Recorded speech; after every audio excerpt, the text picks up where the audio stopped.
Buenos días. Gracias a Dios por el tiempo en que nuestros hermanos nos guiaron a través de las alabanzas, que nos hablaron acerca de la esperanza en Cristo. Y precisamente quiero hablar un poco de eso, la esperanza que tenemos en Cristo. Creo que muchos de nosotros hemos pasado por alguna circunstancia muy difícil en nuestra vida. Y quizá en medio de esa circunstancia nos hemos hecho la pregunta, ¿y dónde está el Señor? ¿Dónde está el Señor en medio de esto que estoy pasando? ¿Dónde está ahorita que la vida está difícil? ¿O dónde está cuando recibimos esa llamada o ese mensaje difícil que no esperábamos recibir? ¿Dónde está el Señor cuando pasan cosas que no entendemos? ¿Por qué está sucediendo esto a mí, a mi familia, a las personas cerca de nosotros? Hoy quiero mostrarles desde la palabra de Dios que Dios no está lejos de nuestras lágrimas, hermanos, de nuestros momentos difíciles. Y que muchas veces la manera en que Dios se manifiesta o que Dios responde o que Dios nos da esperanza es de una manera que nunca hubiéramos imaginado, que nunca hubiéramos pensado. Así que teniendo eso en mente y fijándolo eso en nuestra mente, por favor acompáñame a Mateo capítulo 2. Y estamos en la porción para este día del versículo 16 al versículo 23. Mateo capítulo 2, versículos del 16 al 23. Una vez que lo encuentre, quiero pedirle favor, si me acompaña poniéndose de pie mientras doy lectura, me sigue con su vista.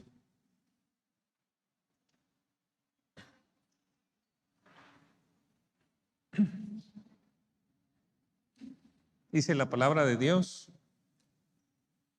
Entonces Herodes, cuando se vio burlado por los magos, se enojó mucho y envió a que matasen a todos los niños que había en Belén y en todos sus alrededores, de 2 años para abajo, conforme al tiempo que había inquirido diligentemente de los magos. Entonces se cumplió lo dicho por medio del profeta Jeremías. Se oyó una voz en Ramá, llanto y gran lamento. Raquel que lloraba a sus hijos y no quería ser consolada porque perecieron. Pero después de muerto Herodes, un ángel del Señor se apareció en sueños a José en Egipto, diciendo: levántate, toma al niño y a su madre y vete a tierra de Israel, porque han muerto los que atentaban contra la vida del niño. Entonces él se levantó, tomó al niño y a su madre y marchó a tierra de Israel. Pero al oír que Arquelao reinaba en Judea en lugar de Herodes su padre, tuvo temor de ir allá, y avisado en sueños se retiró a la región de Galilea, y se fue a morar en la ciudad que se llama Nazaret, para que se cumpliese así lo dicho por medio de los profetas, que habría de ser llamado Nazareno. Vamos a orar, hermanos. Padre Celestial, gracias, Señor, por ser nuestro refugio, nuestra torre fuerte, nuestro castillo en los momentos de dificultad. Sé, Señor, que la aflicción y los problemas llegan a nuestra vida constantemente. Y quizá haya alguno que esté escuchando que está pasando algún momento difícil, o quizá haya alguno que pronto pasará o alguno que ha pasado. Y ruego, Señor, para que esta su palabra sea un aliento, sea una guía para que todos pongamos nuestra vista en Jesucristo y encontremos en Él esa esperanza. Por favor, guíenos a través de esta exposición con ese fin, con ese propósito. Y de esta manera, Señor, encontrarnos que usted es suficiente para nosotros. Que usted, Señor, es un verdadero refugio y puede traernos esperanza incluso en medio del dolor. Se lo rogamos, Señor, en nombre de Cristo Jesús. Amén. ¿Puede tomar su lugar?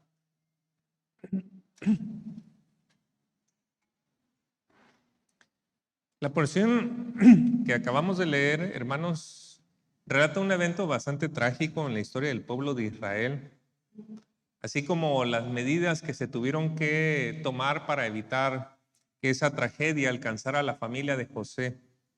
Y toda esta tragedia y lo que implicó fue llevada a cabo por un solo hombre, Herodes el Grande. Este hombre era un rey cruel, astuto, que con el apoyo de Roma pues gobernaba todo lo que era el territorio de Israel en los tiempos de Cristo. Este rey estaba tan obsesionado con el trono que incluso mandó matar a su esposa y a 3 de sus hijos, y ya lo he mencionado en otras ocasiones. Pero lo hizo porque pensó que su familia estaba conspirando contra él. Era implacable contra todo lo que amenazara a su trono. Pero un día aparecieron en Jerusalén unos hombres del oriente, probablemente de Persia o lo que era Babilonia en aquel entonces. Y llegaron allí a Jerusalén preguntando por el que ha nacido el rey de los judíos. Dice la escritura que Herodes se turbó, se perturbó con estas preguntas y toda Jerusalén con él. Ahora había un rival a su corona, había un contendiente al trono. Y el hecho más perturbador es que este no era cualquier rey, porque los hombres que habían venido de Oriente dijeron que venían a adorarle. Así que el contendiente de rey Herodes era nada menos que Dios hecho hombre. Y la Biblia nos dice que su nombre es Jesús. Si nosotros queremos saber un poquito de la vida de Jesús, Mateo en el capítulo 1 nos empieza a decir detalles acerca de quién es él. En Mateo 1:1 nos dice que él es hijo de David, hijo de Abraham. Esos dos nombres son sumamente importantes, porque Dios le dio promesa a David diciendo que uno de sus descendientes iba a ser rey eternamente. Y Abraham, por otro lado, le dijo que uno de sus descendientes iba a ser de bendición para todas las naciones. Y Mateo junta estas dos promesas y nos dice, ha llegado el que hemos estado esperando, el descendiente de David, el descendiente de Abraham, este rey que va a traer bendición para todas las naciones de la tierra. Pero también Mateo nos ha presentado cuál es la misión con la que vino Jesús en su nombre. Ahí en Mateo 1:21, cuando se le puso el nombre de Jesús, dice, y dará a luz un hijo y llamará su nombre Jesús. Aquí está su misión, porque él salvará a su pueblo de sus pecados. ¿Y cómo lo iba a reconocer la gente? ¿Qué iban a decir acerca de él los que conocieran a Jesús? Bueno, el versículo 23 nos dice, la Virgen concebirá y dará a luz un hijo y lo llamarán. Las personas se van a dar cuenta, van a reconocer que él es Emmanuel. ¿Y qué significa Emmanuel? Pues ahí lo dice, significa Dios con nosotros. Así que Herodes, con todo su paranoia y siendo un megalómano y teniendo tantos problemas en su mente, sí tenía bastantes razones de peso para sentirse perturbado. Y de ahí que ideó cómo matar a Jesús, pero sus planes pues no funcionaron. Dios intervino para que los sabios del oriente no llegaran con Herodes a decir la ubicación de Jesús, y eso fue lo que llevó a Herodes a provocar una de las peores tragedias que tenemos narradas en la Biblia. Bueno, ese es el trasfondo de lo que tenemos en nuestro texto, y con eso podemos comenzar con el primer punto que quiero hablarles en esta hora, y es la esperanza entre lágrimas. La esperanza entre lágrimas. Mire el versículo 16, nos dice, Herodes entonces, cuando se vio burlado por los magos, se enojó mucho y mandó matar a todos los niños menores de 2 años que había en Belén y en todos sus alrededores, conforme al tiempo que había inquirido de los magos. Esta crueldad es horrible, hermanos. Alguien ha señalado que incluso los animales más indefensos, cuando se ven acorralados y amenazados de por vida, pueden actuar de formas bastante violentas. Creo que ha sucedido, ¿verdad? Cuando usted ve a un gatito indefenso, lastimado y quiere ayudarlo, pues el gatito hasta lo ataca a usted, ¿verdad? Y aquí pues Herodes, amenazado por Cristo, amenazado en su trono, actúa en una manera violenta y de una manera desproporcionada, matando a niños. Y es que siendo rey, Herodes no tenía a nadie a quien rendirle cuentas. Piense eso. Hacía lo que quería sin que nadie lo detuviera. Cada deseo suyo se llevaba a cabo porque tenía el poder para hacerlo. Pero ahora con un nuevo rey, pues las cosas eran muy diferentes, ¿verdad? Porque si había un nuevo rey, eso implicaba que Herodes tenía que rendirle cuentas ahora a ese rey. Significaba que si Herodes quería hacer algo, tenía que consultarlo con el nuevo rey. Significaba que los deseos de Herodes ahora iban a estar frenados por la autoridad de un nuevo rey. Y eso, pues, a un hombre como él, obsesionado con el poder, pues le parecía que era lo mismo que estar en prisión. Así que o él estaba en prisión o él hacía algo en contra de ese niño. Y bueno, fue eso lo que llevó al rey Herodes de tomar todas las precauciones posibles para deshacerse de ese problema. Porque no solamente manda a matar a los niños de Belén, pero se asegura que ni siquiera hayan podido llegar a la redonda. Mata a todos los que están también en las ciudades, en los poblados alrededores. ¿Cuántos niños murieron? Debieron haber sido muchos. Pero Herodes prefirió mancharse las manos con la sangre de niños, de bebés, varones, que sentir esa esclavitud debajo de Cristo, que sentirse aprisionado. Y todo esto me lleva a pensar, hermanos, qué profunda puede ser la rebelión en el hombre, que incluso está dispuesto a hacer mucho daño antes que rendirse a Cristo. ¿Cuántas personas pueden sufrir por uno solo que no se quiere rendir a Cristo? Piense, por ejemplo, cuántos padres de familia sufren por causa de un hijo que no se quiere rendir a Cristo porque él prefiere continuar con sus vicios en la drogadicción o porque él prefiere continuar con su adicción a la tecnología o a alguna cosa o persona. ¿Cómo sufren los padres?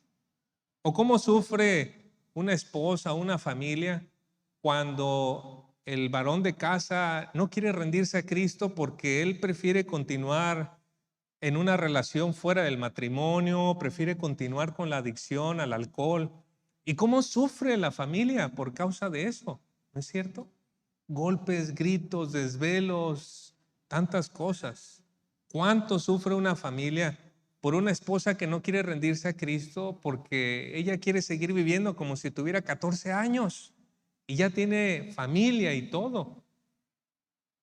Y todo es porque no se quiere rendir a Cristo. Y esto es lo mismo que observamos en Herodes, hermanos. Debido a su rebelión con Cristo, varias familias perdieron a sus hijos menores de 2 años. Y qué triste debió haber sido para las personas en Belén y sus alrededores. Pensando en este hecho, Mateo hizo este comentario, versículos 17 al 18. Entonces se cumplió lo que fue dicho por el profeta Jeremías cuando dijo: voz fue oída en Ramá, grande lamentación, lloro y gemido. Raquel que llora a sus hijos y no quiso ser consolada porque perecieron.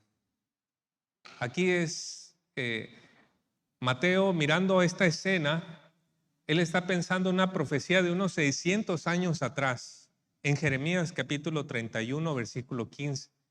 En esa profecía Jeremías dijo estas palabras: se oye una voz en Ramá, lamento y llanto amargo. Raquel llora por sus hijos, rehúsa ser consolada por sus hijos que ya no existen. En aquel tiempo, 600 años atrás, Jeremías estaba hablando de lo que estaba sucediendo con la conquista de Babilonia a Israel. Esa ciudad de Ramá era una ciudad donde se estaban organizando las personas para ser deportadas a Babilonia. Los babilonios habían atacado, habían matado, habían hecho mucho daño, destruido la ciudad. Y esa ciudad fue la ciudad especial para empezar a deportar gente hacia Babilonia. Así que era como si todo se estuviera perdiendo. Era un momento de mucho dolor, familias desgarradas, muerto el papá o el hijo, separados, muchos iban sin ropa, llevados como esclavos. O sea, una situación muy, muy humillante. Y Jeremías está hablando acerca de eso. Ahora, ahí aparece el nombre de Raquel, porque Ramá pertenecía a la tribu de Benjamín y Benjamín había sido un hijo de Raquel. Y en un lenguaje poético, Jeremías está diciendo, es como si esta mujer que fue madre en Israel se levantara de la tumba y viera a todos sus descendientes yendo hacia el cautiverio y ella está en lágrimas, triste, desconsolada por eso que está sucediendo. Es horrible lo que está pasando. Mateo conecta esa tragedia 600 años atrás con lo que está sucediendo con el rey Herodes. Pero aquí hay algo muy importante que nosotros tenemos que observar. Es que cuando Mateo cita esa profecía de Isaías, nosotros tenemos que observar la profecía en su contexto. Porque interesantemente, Jeremías 31:15 es el único versículo triste de todo el capítulo. Si usted lee todo Jeremías 31, se va a dar cuenta que es un capítulo lleno de esperanza. De hecho, solamente note versículos 16 y 17 de ese de Jeremías, aquí va a aparecer en pantalla, dice, así dice el Señor, le dice a Raquel, reprime tu voz del llanto y tus ojos de las lágrimas. Hay pago para tu trabajo, declara el Señor, pues volverán de la tierra del enemigo y hay esperanza para tu porvenir, declara el Señor, los hijos volverán a su territorio. Todo Jeremías 31 nos habla de Dios salvando, Dios restaurando, Dios bendiciendo, Dios haciendo un nuevo pacto con su pueblo. ¿Y sabe qué es lo importante de todo eso? Es que en el medio de toda esa esperanza es posible gracias a Cristo. Es como si Mateo nos estuviera diciendo, es triste lo que pasó con Herodes. Es una tragedia lo que sucedió, lo que él hizo. Es una verdadera tragedia. Pero ahora Dios está con nosotros. Pero ahora podemos mirar eso con esperanza. Pero ahora el Mesías ha llegado para restaurar, para sanar, para reedificar, para bendecir. No podemos borrar el dolor, pero podemos mirarlo con nuevos ojos, con una esperanza. Y aquí quiero ser muy puntual, hermanos, verdaderamente Cristo es la esperanza entre lágrimas. Hace algún tiempo invitamos a una familia que viniera a la iglesia. Ellos jamás en la vida pensaron que alguna vez iban a tocar una iglesia cristiana. Así que los invitamos y sí, vinieron. Aquí estuvieron dos domingos. Dijeron que les gustó y que querían seguir viniendo. Hemos orado por esta familia, por su hija, pero sucedió algo que después de estas 2 semanas, su hija cayó gravemente en el hospital, una bebé de meses. Y yo estaba muy preocupado de lo que estaba sucediendo. Su hija era muy dramático todo lo que le estaba sucediendo y hasta la fecha todavía no sale del hospital, ya después de un mes. Yo estaba preocupado por los pensamientos que podían venir a la mente de este amigo y de su familia, ¿verdad? De su esposa. Así que yo pensaba y dije, bueno, tal vez ellos están pensando, apenas fuimos a la iglesia y viene esta tragedia en nuestra vida. Creo que no deberíamos de seguir yendo a la iglesia porque las cosas se ponen feas, ¿no? Yo estaba pensando que él iba a tener ese pensamiento. Y cuando fui con él al hospital y hablé con un corazón quebrantado y verdaderamente sincero, me dijo, yo no sé cómo estaríamos ahorita si no hubiéramos ido a la iglesia y nos hubiéramos acercado al Señor. Wow, me desarmó completamente, hermanos. Me desarmó completamente. Su hija en terapia intensiva, llena de tubos, cables y cosas. Y él nos dijo eso. Ha pasado un mes desde que me dijo eso y le pedí permiso ayer por mensaje. Le dije, ¿puedo mencionar tu testimonio? Me dijo, adelante, quiero que sepas que si ahorita podemos estar de pie, es solamente que Dios nos está ayudando y dando esperanza y fortaleciéndonos.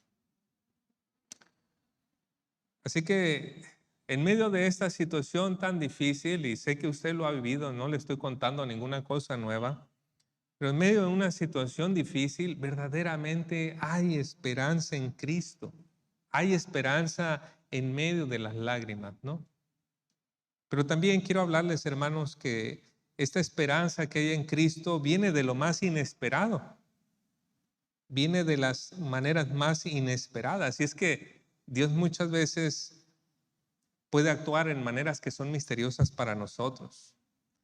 A veces acudimos a Dios para que Él solucione un problema que nosotros tenemos, pero la manera en que Dios responde es más compleja que solucionando nuestro problema. Dios a veces permite que el camino se complique para que toda la gloria se la lleve Él. Es decir, a veces decimos, sí, Dios, confío en ti, pero también tengo mi tarjeta de crédito, también tengo mi amigo en el hospital, también tengo fulanito allá. Y tenemos así como 2 o 3 lugares de donde echar mano. Pero a veces Dios permite que la situación llegue hasta un punto en el que solamente nuestra vista queda en Él. Cuando no podemos voltear a ningún otro lado. Y entonces ahí es donde Dios puede traernos esa esperanza, esa confianza en Él. No sabemos, hermanos, con certeza la manera en que Dios va a actuar en una situación difícil. No lo sabemos. Pero algo de lo que sí podemos estar seguros, conforme lo que vemos en la Escritura, es que Él siempre orquesta todas las cosas perfectamente, con sabiduría y para cumplir sus buenos propósitos. Entonces, ahí es donde nos ponemos a adorar al Señor. Señor, no estoy entendiendo lo que está sucediendo, no estoy entendiendo de dónde viene la esperanza, de dónde viene salida esto, pero tú eres bueno, tú eres sabio, tú eres soberano, tú puedes obrar en medio de todo esto. En ti confío, Señor. Y esto es lo que observamos en la historia que sigue, versículos 19 al 20, dice, pero después de muerto Herodes, he aquí un ángel del Señor apareció en sueños a José en Egipto, diciendo, levántate, toma al niño y a su madre y vete a la tierra de Israel, porque han muerto los que procuraban la muerte del niño. Note que parece que a primera instancia Dios arregla el problema de José. O sea, todo el problema fue por causa de Herodes. Él fue el que manda matar a los niños, él fue el que hace todo este problema grande. Muere Herodes y uno pensaría, bueno, se solucionó el problema. Como les digo, las maneras en que Dios soluciona muchas veces son diferentes a las nuestras, porque muere Herodes y el emperador Augusto, bajo el cual estaba el rey Herodes, Herodes el Grande, el emperador Augusto reparte el gobierno de Herodes entre 3 de sus hijos.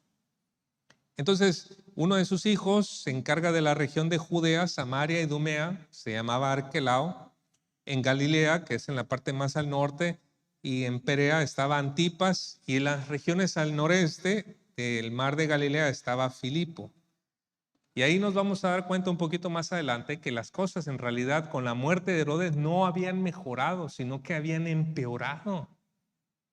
Pero antes de llegar a ese punto, para aquellos que les gusta mucho la teología y estudiar y desmenuzar muy cuidadosamente los pasajes, voy a hacer un pequeño paréntesis aquí nada más. Es interesante notar ahí en nuestro texto que dice, pero después de muerto Herodes, he aquí un ángel del Señor apareció en sueños a José en Egipto diciendo, levántate, toma al niño y a su madre y vete a tierra de Israel, porque han muerto los que procuraban la muerte del niño. Qué interesante, dice, han muerto los que procuraban. Para aquellos que recordamos poquito el español, ¿verdad?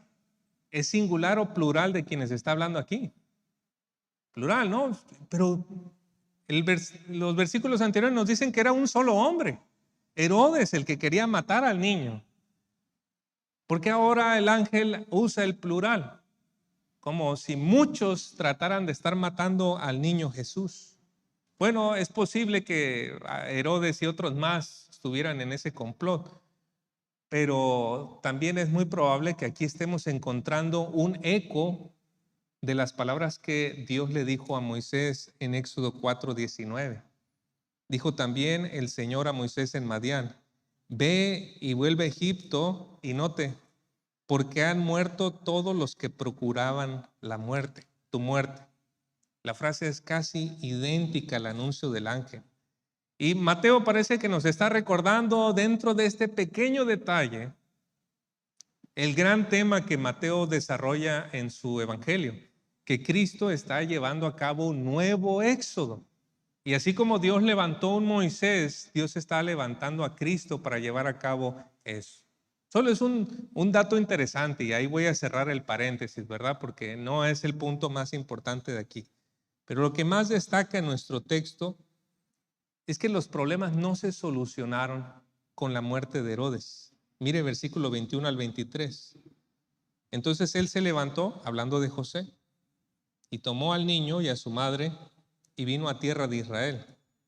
Pero oyendo que Arquelao reinaba en Judea en lugar de Herodes su padre, tuvo temor de ir allá, pero avisado por revelación en sueños se fue a la región de Galilea y vino y habitó en la ciudad que se llama Nazaret. Ahora, ¿por qué digo que las cosas habían empeorado con el hijo de Herodes? Por Arquelao. Arquelao fue, si no igual que Herodes, hasta peor. Un historiador judío de la época de nuestro Señor, llamado Flavio Josefo, relata que Arquelao mandó una tropa de soldados a matar a 3,000 hombres en el templo de Jerusalén. O sea, fue una cosa espantosa, horrible. Tal fue la crueldad de este hijo de Herodes que hasta el emperador Augusto tuvo que quitarlo de su puesto porque hacía pura barbaridad. Así que era peor que su padre probablemente. Así que llega José, quiere establecerse nuevamente en la tierra, allí donde pues él es originario con su familia y todo eso, ve el panorama y como buen padre, como buen esposo, pues dice no, este no es el lugar y tiene que irse más al norte. Avisado por un sueño, va hacia arriba, llega hasta la parte de lo que es Galilea y luego dice que se establece en Nazaret. Aquí cabe pensar un poco en lo que está sucediendo, hermanos. Primero, la muerte de Herodes parece traer alivio, pero en realidad las cosas se ponen en una manera peor con Arquelao. Y de una manera sutil este evento, este relato nos enseña que nuestra esperanza no se puede basar últimamente en las circunstancias. No se puede basar en eso. Oh, mira, ya se ve que está mejor. Ya, entonces, Señor, gracias. Ya está mejor la situación. No. Últimamente no se puede, no podemos descansar en las circunstancias. Porque la esperanza que Dios trae es más complejo que eso y viene de un lugar de donde uno menos piensa. Ya que José llega a Nazaret, como decimos, pues es muy interesante observar aquí, porque Galilea, aquí está Jerusalén, en la parte norte está Galilea. Galilea era una región que era más relajada en cuanto a la devoción religiosa. Los judíos que vivían ahí eran más relajados a diferencia de los que eran del sur, los de Jerusalén. Esos sí eran, como decimos aquí, de hueso colorado, pues. Y al norte eran más relajados. Entonces los del sur miraban a los del norte en una cierta manera así como que los menospreciaban. ¿Por qué? Porque ellos no eran tan firmes, tan serios en cuanto a obedecer reglas y ritos y todo eso. Así que ya tenemos a José mudándose a la parte de lo que era Galilea. La cosa se pone peor porque Galilea era menospreciada, pero el lugar más menospreciado de todo Galilea resulta que era Nazaret. O sea, era tan despreciado que cuando Felipe fue a hablar con Natanael y decirle, hemos encontrado al Mesías, a Jesús de Nazaret. ¿Sabe qué dice Natanael en Juan 1:46? ¿Puede algo bueno salir de Nazaret? ¿Puede algo bueno salir de ellos? O sea, ¿qué es ese lugar? Y no podemos culpar a Natanael, hermanos. La experiencia común nos enseña que las personas sobresalientes a menudo salen de ciudades importantes y de escuelas de prestigio. No sé cuántos de ustedes, pero yo fui una de esas personas que cuando vimos un partido de República de Cabo Verde, tuve que buscar el mapa y decir, ¿y dónde está ese lugar, no? Sí, jamás había escuchado un país que se llamara así. Y uno ve los partidos que ofrecieron y ¡wow! Sorprendente los jugadores, el portero y todo eso, ¿no? Bueno, en ese mismo nivel, Nazaret no figuraba como una plataforma para un rey como lo era Cristo. Lo llamativo de esto es que así estaba planeado por Dios. Mateo 2:23 nos sigue diciendo, y vino y habitó en la ciudad que se llama Nazaret, para que se cumpliese lo que fue dicho por los profetas, que habría de ser llamado Nazaret. Aquí es otra referencia que Mateo hace que tenemos que tener mucho cuidado. Y hacemos bien si seguimos el consejo de un comentarista llamado R.T. France, que dice, lo que Mateo ofrece aquí no es una cita de un pasaje concreto, sino más bien un tema de profecía. Porque si usted agarra la Biblia y busca en todo el Antiguo Testamento Nazaret, ¿sabe cuántas veces va a aparecer esa palabra? Ninguna. Y si busca la palabra nazareno en el Antiguo Testamento, ¿sabe cuántas veces la va a encontrar? Ninguna. Entonces, ¿a qué se estaba refiriendo Mateo? Tenemos que verlo como un tema. Y el asunto es que Nazaret ni siquiera aparece. Era así de tan poco importante. O sea, Belén, que era una pequeña aldea de 1,000 personas, aparece en la Biblia, pero Nazaret no. Y ya nos está haciendo ver cuán menospreciado o de qué lugar tan menospreciado iba a venir nuestro Salvador. Y el tema del Antiguo Testamento en cuanto a los profetas, sí, ellos sí hablaron de que el Salvador sería menospreciado. Les voy a dar 2 citas. Isaías 49, del 5 al 7 dice, y ahora dice el Señor, el que me formó desde el seno materno para ser su siervo, para hacer que Jacob vuelva a él y que Israel se reúna con él, porque honrado soy a los ojos del Señor mi Dios, y mi Dios ha sido mi fortaleza. Dice él, poca cosa es que tú seas mi siervo, para levantar las tribus de Jacob y para restaurar a los que quedaron de Israel. También te haré luz de las naciones, para que mi salvación alcance hasta los confines de la tierra. Así dice el Señor, el Redentor de Israel, el santo suyo, al despreciado, al aborrecido de la nación, al siervo de gobernantes. Lo verán reyes y se levantarán, príncipes y se postrarán, a causa del Señor que es fiel, del Santo de Israel que te ha escogido. Note cómo ya esta profecía anunciaba a nuestro bendito Salvador que iba a ser menospreciado, que iba a ser aborrecido, que iba a ser tenido como siervo de los gobernantes. Lo sorprendente de esto es que ese menosprecio, lejos de dificultar los planes de Dios, los iba a cumplir para el propósito que Él quería.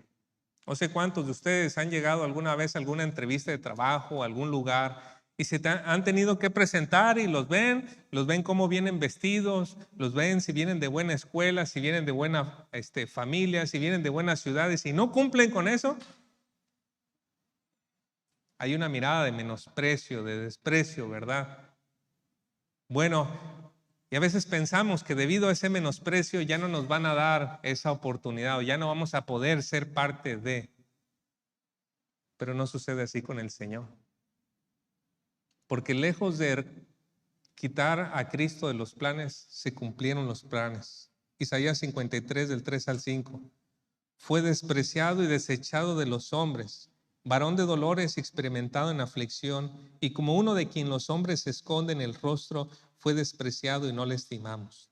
Ciertamente, Él llevó nuestras enfermedades y cargó con nuestros dolores. Con todo, nosotros le tuvimos por azotado, por herido de Dios y afligido. Mas Él fue herido por nuestras transgresiones, molido por nuestras iniquidades. El castigo por nuestra paz cayó sobre Él, y por sus heridas hemos sido sanados. Hermanos, fue debido al menosprecio que Cristo recibió lo que lo llevó hasta la cruz. Y fue gracias a la cruz que usted y yo tenemos salvación. Así que, hermanos, ¿de dónde surgió nuestra esperanza? De donde jamás hubiéramos imaginado. ¿De dónde surge nuestra esperanza, nuestro gozo, nuestra salvación, nuestra vida eterna? Del lugar donde menos lo esperábamos, de una cruz. Primero de Nazaret, pero tenemos que entender que ese fue el camino que lo llevó hasta la cruz. Así que ya para comenzar a concluir, a lo largo de esta predicación hemos observado que Cristo es la esperanza verdadera para Israel y para todo aquel que cree en Él. A veces pasamos por momentos difíciles y queremos poner nuestra vista en las circunstancias, en si ya está mejorando, en si ya está cambiando, si ya ha llegado más turismo, si ya la salud está así, si el diagnóstico médico, si esta u otra circunstancia, ¿verdad? Y nos gozamos y está bien. Pero últimamente, ¿en quién debe estar nuestra esperanza? En Cristo. Porque las circunstancias pueden cambiar. Incluso Dios puede permitir que empeoren. Pero últimamente nuestra fe debe estar en Cristo. Nuestra esperanza debe estar en Él. Así lo hizo Dios para que nosotros podamos tener perdón de nuestros pecados. Así que quiero exhortarles, hermanos, a que pongamos nuestra esperanza en Cristo en medio de la dificultad. Él puede obrar hasta en las circunstancias más inesperadas. Oremos. Padre, le damos gracias por esa palabra suya. No podemos imaginar el dolor que sintieron las familias en Israel con esas pérdidas, pero en medio de ellos, Señor, usted dijo que había esperanza, porque Dios está con nosotros. Y ahora, Señor, tanto más se acerca ese día cuando usted volverá, sentimos que nuestra esperanza está más cerca. Porque ya usted ha llevado esa obra para reconciliación de dar su vida en la cruz. Ahora oramos, Señor, para que usted nos siga dando esa esperanza en lo que viene con la venida de Cristo. Por favor, Señor, ayúdenos a cada uno de nosotros que esta palabra encuentre cabida en la circunstancia en que cada quien está viviendo, pequeña o grande, que los ojos de cada uno de nosotros se fijen en Cristo. Se lo rogamos, Señor, y pedimos en el nombre de Cristo Jesús. Amén. Que Dios les bendiga y bendiga la palabra que ha sido compartida en nuestros corazones.